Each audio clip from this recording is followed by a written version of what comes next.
இறைவன் பெயரால என்றும் துவங்கும் எல்லா காரியமும் நிறைவு கொண்டு எழிலாய் திகழும் நீங்காமையாகும்.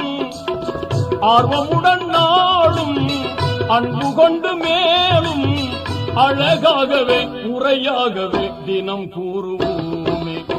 அழகாகவே முறையாகவே தினம் கூறுவோமே. அருளாளனும் அல்லாதான் அன்பாளனும் அல்லாதான். அருளாளனும் அல்லாதான் அன்பாளனும் அல்லாதான். திருநாமம் ஓதிடுவோமே தீமை நீங்குமே. பொல்லா தீமை நீங்குமே.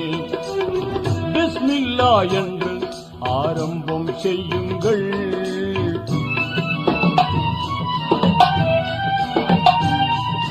தொல்லை அணுகாமல் துன்பம் தொடராமல் நம்மை காத்திடுமே.